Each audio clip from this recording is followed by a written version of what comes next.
Thank you for joining me in my shop. I'm just kind of between radios or taking a break from a very difficult radio I've been working on, a really old one from 1928, 90-year-old radio. Boy, oh boy. So in order to let my head clear, because that's not going so well, I thought, hey, this is my opportunity to take a look inside my EICO signal generator here, audio signal generator, and clean it up, because this switch, maybe not the level controller, but these two switches are terribly unreliable. So drives me nuts, drives you nuts too if you're watching my video. So I thought, hey, here's my chance to finally, after how many of you have recommended how many times to do this? Now I think, if I remember, and maybe I don't, I did this once when I first got this unit. Let's do it again.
It's got a little tube charged in the back and the bottom there. A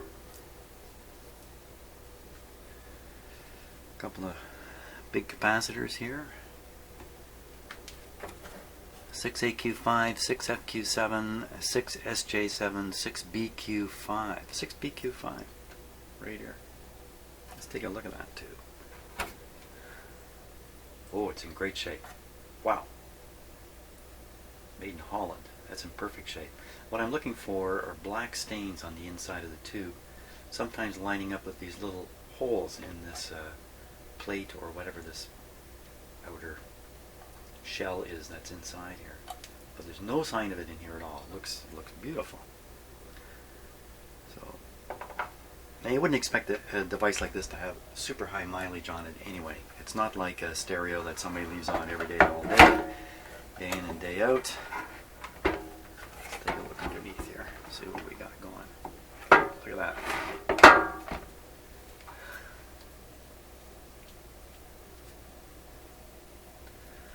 Clean as a whistle.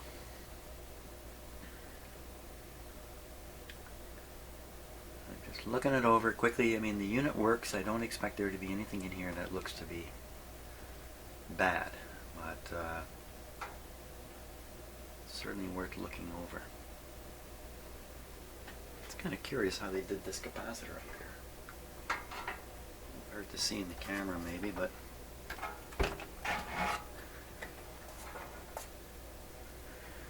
so I don't know if this is on purpose or doesn't mean anything, but there's a rather large hole cut in the chassis, and this capacitor is positioned partway through the hole. It may not mean anything, but anytime I see something kind of, I don't know,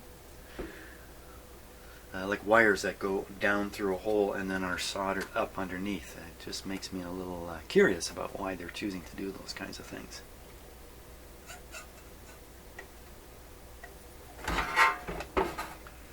Okay, it should be a simple matter of spraying in a little bit of cleaner in there.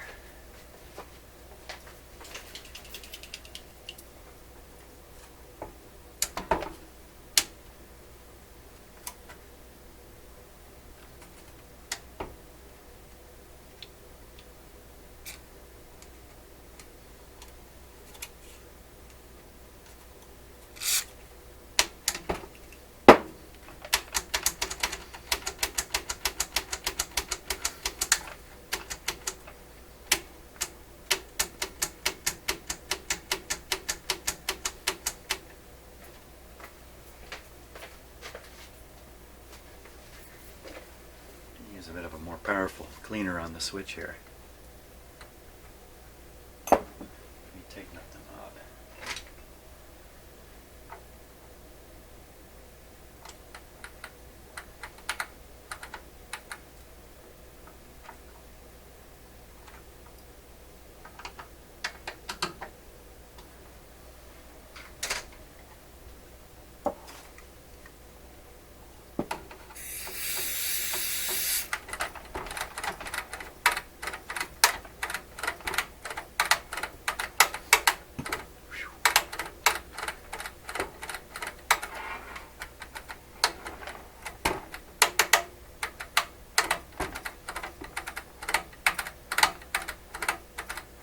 While I'm doing this, I'm still examining. Just let my eye wander around in here looking for anything that might seem to be out of sorts.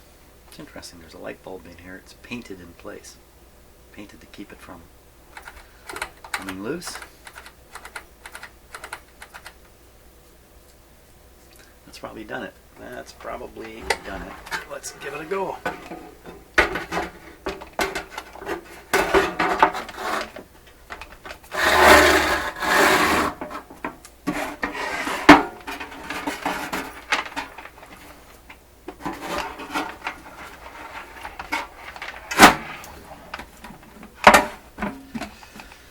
There we are. Okay.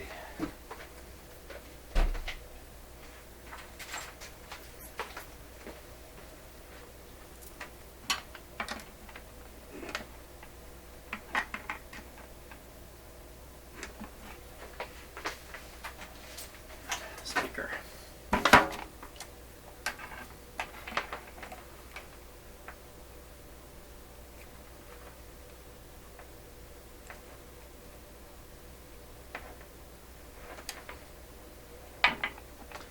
Level down, and I don't think it's plugged in anymore.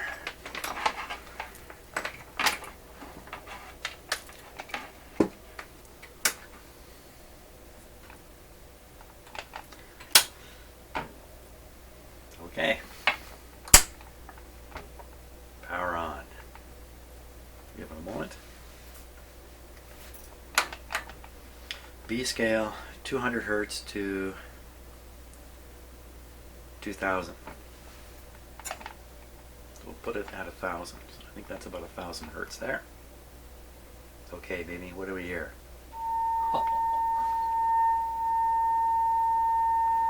Sine wave, square wave. It's a thing of beauty. Band, not so beautiful.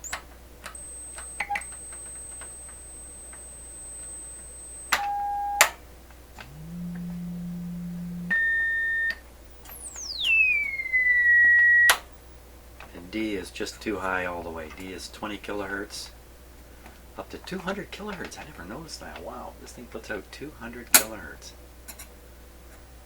Huh.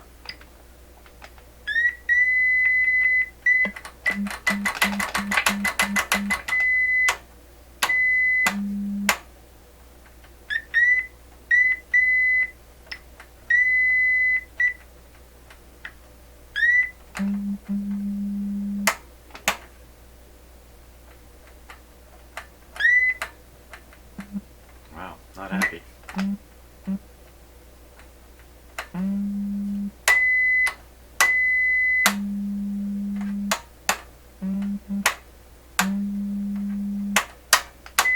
Take a closer look at the switch.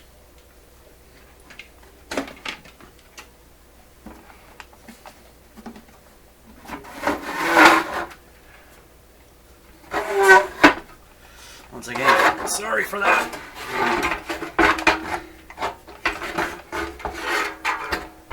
Watch out, there could be some voltages saved up in here. Some charges, I guess, would be a better way of putting it. You can't store voltage. Okay, the switch. Why didn't that clean it? Why don't we take a good close look at it? See what we can see.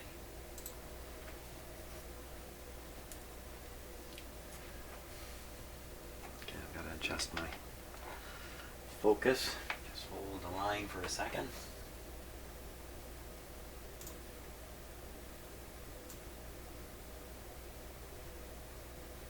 that's the back of the switch right there.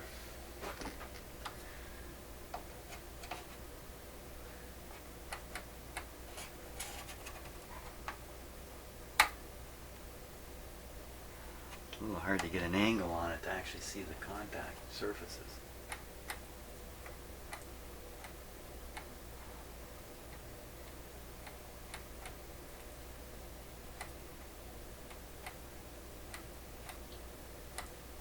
I'm trying to figure out where the contacts are actually made in here.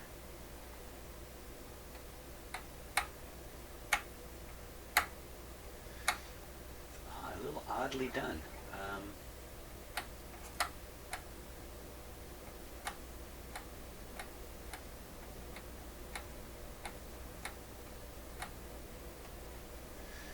Yeah, it's a little different than most switches. What I'm seeing in there, I think it's pretty clear. So if there's a rotating contact, and then there's a terminal that comes over the top like this. And normally you would expect it to be like this, and you either rotate these under it or rotate the contact over the top. But in this case, it's actually underneath like this, going along. I don't know how much of an explanation that was. And it strikes me that under that kind of arrangement, you're not going to get a lot of springiness down onto the contact. So I'm trying to identify any kind of spring action, physical contact, movement, flexing of anything.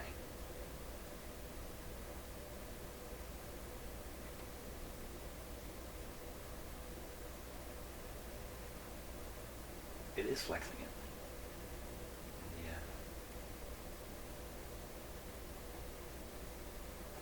If I just bend those down a little bit,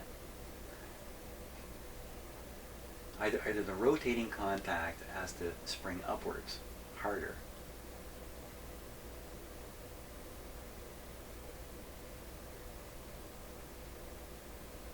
and the rotating contact's moving up and down, so it's the spring-loaded component, which makes sense.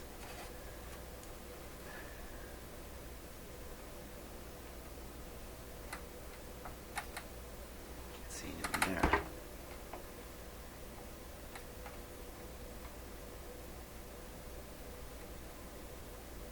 So what is causing the springiness of that? It just looks like a piece of brown, whatever that material is. I don't see how that would have a springiness to it. Unless it's nothing more than that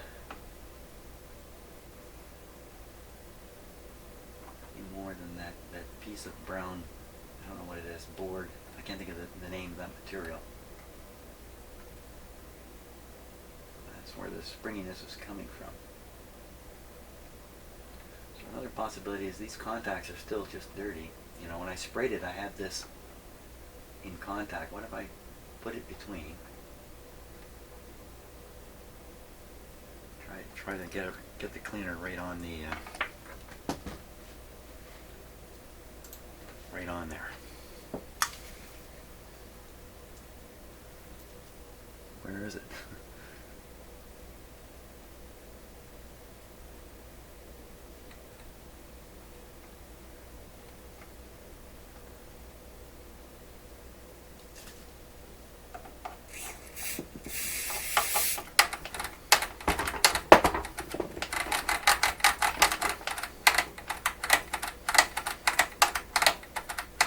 Try this out. I don't need to put it back in its cabinet here.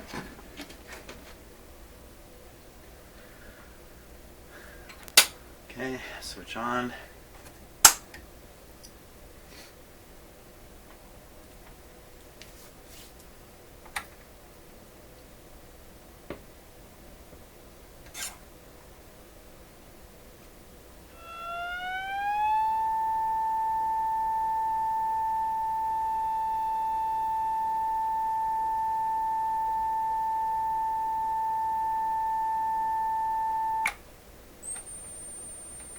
Still needs the can't hear the D scale, it's just too high.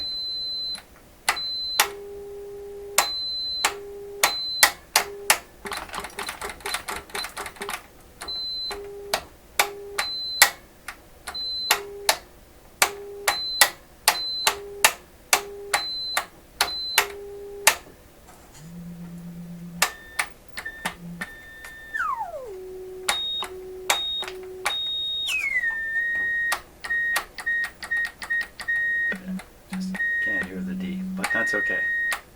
Sure seems good now.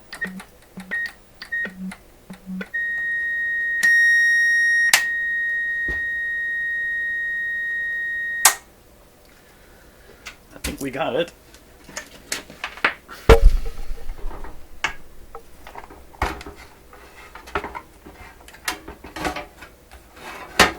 We got it for a while. It's gonna work for a while, and then it's gonna start acting up again, as all these things do. Okay, close your ears.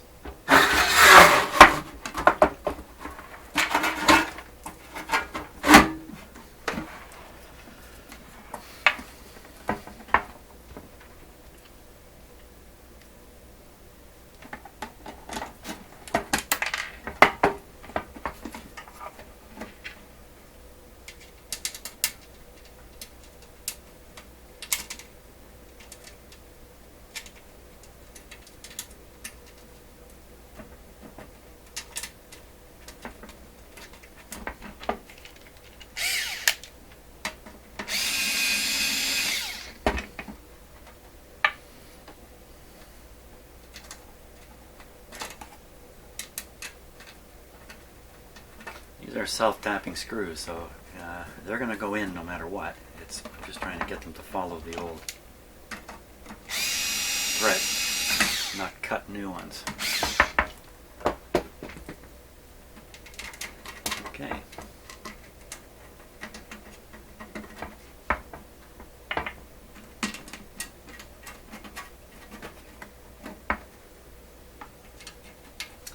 Basically, the first time these screws were put in, they cut their own threads.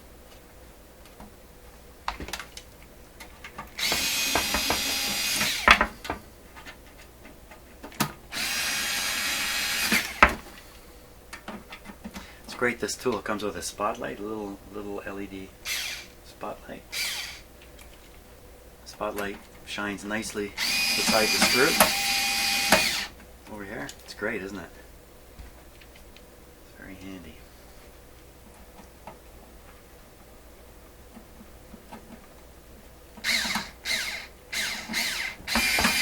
Uh-oh, see, that was cross-threading.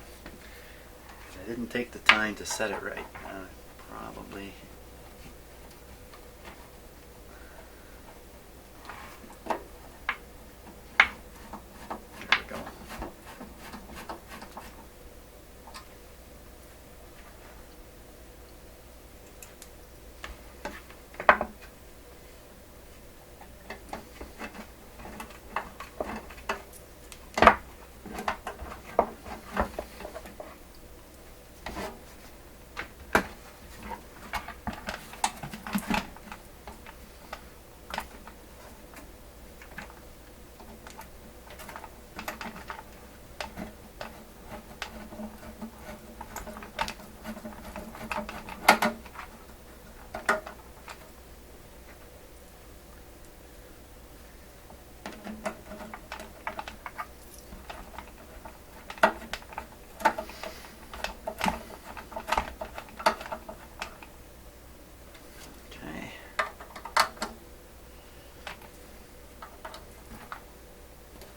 The thing about those power screwdrivers, it's very hard to judge the tightness of a screw when you're spinning it in with one of those electric screwdrivers.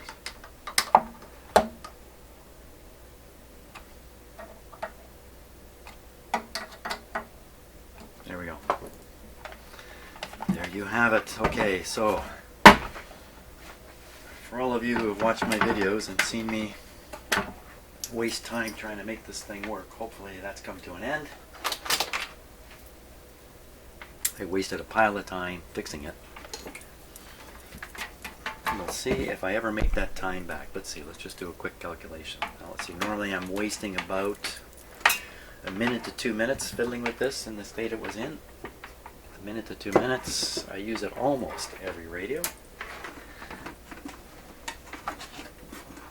Say 5 minutes of radio. That's pretty generous. I'm not losing 5 minutes. I'm losing 2 minutes. There's a frustration cost. Might as well add that in. Okay, let's say it's 5 minutes worth of frustration every time I go to use this thing.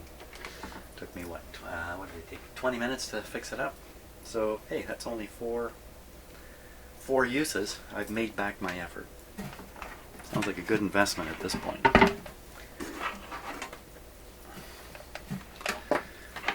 On the other hand, if it starts acting up right away,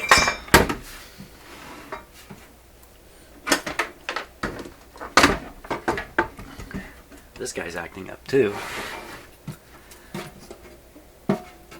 Sometimes I turn it on, it just reads all 8s. That's not good.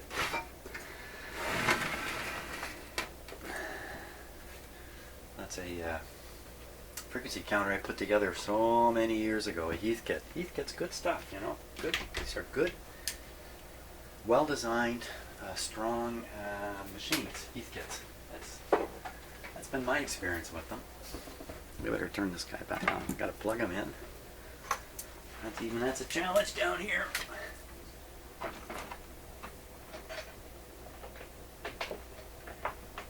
He's in. Oh. Wait a minute. I gotta test it.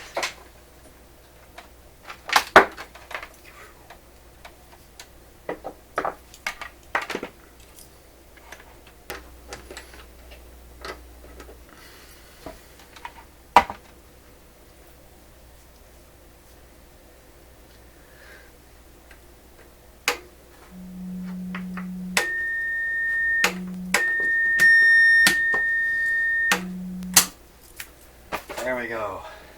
Hey, thanks so much for watching. See you later.